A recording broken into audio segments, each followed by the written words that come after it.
دخول مفاجئ، الاهلي خطف القندوسي من نادي الزمالك. زي ما بقول لك كده، النادي الاهلي دلوقتي بيتعاقد مع القندوسي وهياخده من نادي الزمالك، بما ان احنا ما عرفناش نجيب مهاجم فرحنا نجيب لعيب خط وسط.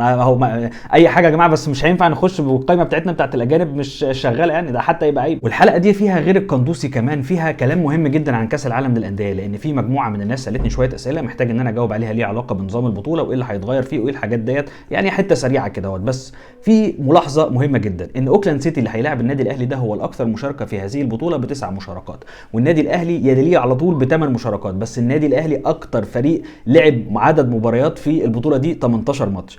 وكان في مفارقه لطيفه كده سنه 2006 وهي ممكن تكون فيها الخير بالنسبه لنا، ان النادي الاهلي لعب اوكلاند سيتي وكسبوا 2-0، والنتيجه كان ساعتها عن طريق فلافيو وعن طريق ابو تريكه اللي جاب من كوره ثابته جون عالمي. وبطوله 2006 دي بتشهد بالضربات الثابته بتاعه النادي الاهلي. وبما ان الحته فيها ضربات ثابته، فانا حابب كده اقول لك على حاجه مهمه ليها علاقه بالضربات الثابته، واحصائيه مرعبه عن النادي الاهلي لازم تخلي بالك منها، ولازم النادي الاهلي يخلي باله منها، لان الضربات الثابته سلاح مهم جدا. فانا عايزك تكتب لي تحت توقعك، هل القندوسي هينجح مع النادي الاهلي؟ هل انت متوقع ايه من النادي الاهلي في البطوله ديت؟ هل هي هتبقى زي بطوله 2006 ولا ممكن تكون احسن ولا ممكن تكون اوحش؟ اكتب لي تحت ده كل الكلام ده في الكومنتات، وما تنساش تشترك على القناه وتدينا اللايك الحلو على الفيديو ده. وانا احمد ياسر وده برنامج جول مشترك، وبنتكلم عن الاهلي سواء في الصفقه الاخيره واللي ممكن تكون بتخلص دلوقتي حاليا، وفي نفس الوقت نبتدي نتكلم شويه عن الاهلي، بس ارد على مجموعه اسئله مهمه جدا في البدايه بشكل سريع. اول سؤال كان موجود عن نظام البطوله، وليه ريال مدريد بيلعب في الوقت دوت ما بيلعبش قبل كده في يعني ايه المجموعه والحاجات دي كلها. الموضوع بسيط، البطوله دي بتتنظم من 7 فرق، السبع فرق دولت ما بيلعبوش مع بعض في مجموعه. اول ماتش بيبقى ما بين صاحب الارض اللي هو منظم البطوله، لان هو بيقول لك ده اضعف فريق، لان ده اصلا مش جاي اللي هو بطل قارته ولا اي حاجه، احنا جايبينه بس كده عشان هو ايه يعني ممثل الدوله يعني اللي فيها لازم يلعب معانا، صاحب الكوره يا سيدي. وده بيلاعب الاو اف سي شامبيونز ليج، او اللي هم الناس بتاعه الاوشنز او بتاعه البحارات اللي هي فيها نيوزيلندا والحته دي كلها، واللي دايما بيشارك منها اوكلاند سيتي. اوكلاند سيتي بالمناسبه هو الاكثر مشاركه ب9 مرات، لان هو بيلعب في البطوله ديت اساسا الاو اف سي ديت هم كلهم على بعض 8 فرق، ومن الاخر كده اوكلاند سيتي هو اجمد واحد فيهم، فدايما هو اللي بيصعد، يعني اخدها 10 مرات قبل كده البطوله دي. فعشان كده دايما بنبدا باوكلاند سيتي وفريق صاحب الارض، يطلع بقى فريق الجزيره الاماراتي، يطلع المفروض يعني مثلا يبقى الوداد، بس الوداد برده ممثل عن ايه، عن دوري ابطال افريقيا، فبالتالي النادي الاهلي هو اللي بقى مكان صاحب الارض، هيلاعب اوكلاند سيتي، اللي يكسب منهم يطلع يلاعب الفريق اللي انا هقول لك عليه دلوقتي. ده اول ماتش المفروض بيخش فيه بطل افريقيا او بطل اسيا يلعب قدام اللي جاي من تحت دوت اللي هو صاحب الارض او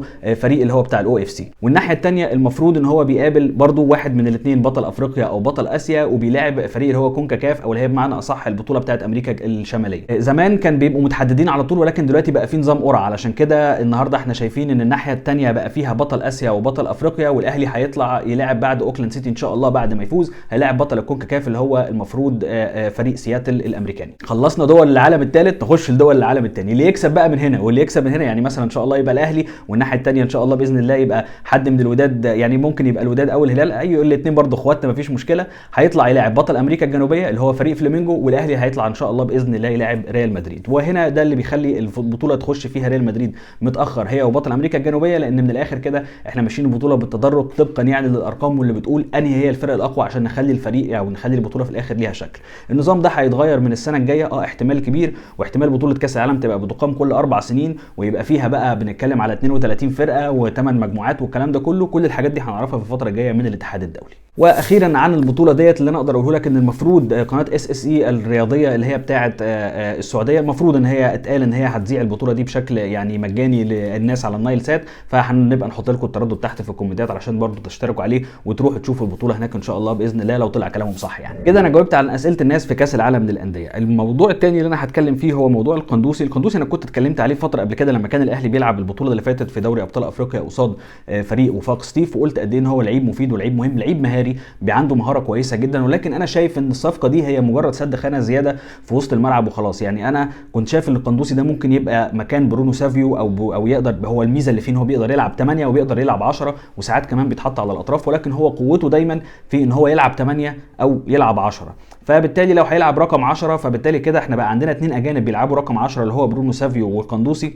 فعلى قد ما هي هتبقى صفقه بس ان انت من الاخر كده بتعطل المنافس بتاعك، ولكن الاستفاده منها الله اعلم هيبقى شكلها عامل ازاي، والله اعلم ان ممكن تكون الصفقه دي تعلي السقف جامد على برونو سافيو، ونشوف في الاخر برونو سافيو هو اللي بيخرج من الاهلي والقندوسي هو اللي مكمل. كل ده وارد. فبص اكتب لي من وجهه نظرك كده لحد ما نجيب لك بقى الارقام والكلام ده كله من بقى الخبايا والحاجات ديت ان شاء الله ونعرضها لك بالليل. اكتب لي تحت في الكومنتات وجهه نظرك، ويا ريت تشترك على القناه وتدينا لايك حلو على الفيديو ده. عشان بقى ايه، علشان نخش على الموضوع الثاني المهم، اوكلاند سيتي وايه الحكايه اللي هناك، وايه موضوع الضربات الثابته والاحصائيات اللي انت جايبها دي يا ابو حميد. تعال نروح لاوكلاند سيتي عشان تبقى عارف ان الدوري انتهى في 4 ديسمبر، واخر مباراه رسميه لعبها اوكلاند سيتي كان لعبها في 4 ديسمبر وكان فيها مكسب وكل حاجه. من ساعتها لحد النهارده هو ما لعبش اي مباراه رسميه. هم في الحال او في الوقت الحالي قبل ما يبداوا بطوله كاس العالم للانديه كان في موسم الاعداد بتاعهم، ما عملوش صفقات كتيره، هم تقريبا 4 أو 5 صفقات اللي عملوهم. وبالتالي المفروض ان الفريق دوت راح يعمل معسكر اعدادي في اسبانيا في برشلونه، ولعب فيه 3 مباريات وديه علشان يقدر من الاخر كده ايه يواجه الاهلي في الفتره اللي جايه. اول مباراه لعبها قدام فريق في القسم السادس اسمه ريوس، وخسر منه 1-0. وانا هحط لك يعني هحاول احط لك كده شويه فيديوهات وانا بتكلم دلوقتي تكون بتلعب جنبي كده بتتفرج فيها على الفرقه علشان تبقى عارف يعني ايه اللي بيحصل من الفريق ده. هو فريق عامه فريق كويس مش فريق وحش، فريق عنده مجموعه من اللاعبين اللي عندها كواليتي كويسه جدا، وفي نفس الوقت بيقدر يلعب بخطه 4-3-3. والماتش الثاني اللي لعبه هو جي بونوك الكوري الجنوبي، وخسر برده فيه 1-0. وده كان فريق من كوريا الجنوبيه كده كان موجود برده في اسبانيا بيلعب برده وبيعمل موسم اعداد، فخبطوا في بعضيهم يعني. واخر مباراه في موسم الاعداد بتاعه لعب قدام برشلونه بي، الفريق رقم بي، بس كان فريق برشلونه بي بيلعب باللعيبه اللي هي تحت 19 سنه، وده برده مش فريق قليل جوه برشلونه، وتعادلوا 1-1. ويعني اللي انا اقدر اقوله لك ان انا لما بصيت حتى على المباريات الثانيه بتاعه الفريق لقيت ان زي ما قلت لك هي 4-3-3. الاعتماد بشكل كبير جدا من اوكلاند سيتي هو ان الفريق كله مهاراته مش عاليه قوي، بس كلهم عندهم الاساسيات بتاعه كره القدم. يعني الناس عندها فكره ازاي تلعب كره قدم، وخطورتهم دايما في الثلاثه الخط الامامي بتوعهم، سواء اللي على الاطراف او المهاجم بتاعهم. اللعيبه كلها على فكره بالثلاثه اللي موجودين في وسط الملعب بيعرفوا يخلصوا ويشوطوا بشكل كويس قوي. فهو فريق تقيل، ما نقدرش نقول عليه فريق اي كلام بصراحه يعني، ولكن يعني مش لدرجه ان هو يعمل لك كارثه او يعمل لك ازمه، لا تحترمه علشان تعرف تلعب قدامه بشكل كويس جدا. ليه؟ لان الفريق ده عنده مشكله في خط دفاع، خط دفاعه مهزوز دايما. لو ضغطت عليه من البدايه بشكل كبير قوي الاهلي يقدر من الاخر يغلط الفريق ده، لان هو بيتحسب عليه ضربات جزاء كتيره جدا، فبالتالي تقدر تستفيد من الموضوع دوت. وانا على ما اعتقد هو هيبقى فريق ند ليك، ولكن المفروض ان انت يكون لك الكلمه العليا في المباراه دي. الاهلي لازم يلعب بنفس الطريقه اللي هي بتاعته اللي هي 4-2-3-1 ويضغط من قدام، بس يحافظ على فكره علي معلول ومحمد هاني في الاطراف ان هم ما يتقدموش بشكل كبير قوي. الحركه اللي شفناها بتاعت حمدي فتحي دي عايزينها تستمر. في نفس الوقت علي معلول الادوار الهجوميه بتاعته لازم يبقى محجمه شويه، علشان هم بيلعبوا في الخط الظهر بتاعك في على الاطراف، هم دارت قوتهم، فلازم يبقى الاطراف مركزه وصاحيه علشان ما نتعملش علينا اي خطوره من النوش اللي عندهم دول. ابو حميد بقى انت اتكلمت على قصه ليها علاقه بالضربات الثابته، وقلت لنا ضربه ابو تريكه في سنه 2006 كانت عظيمه. طب ايه القصه بقى اللي حصلت؟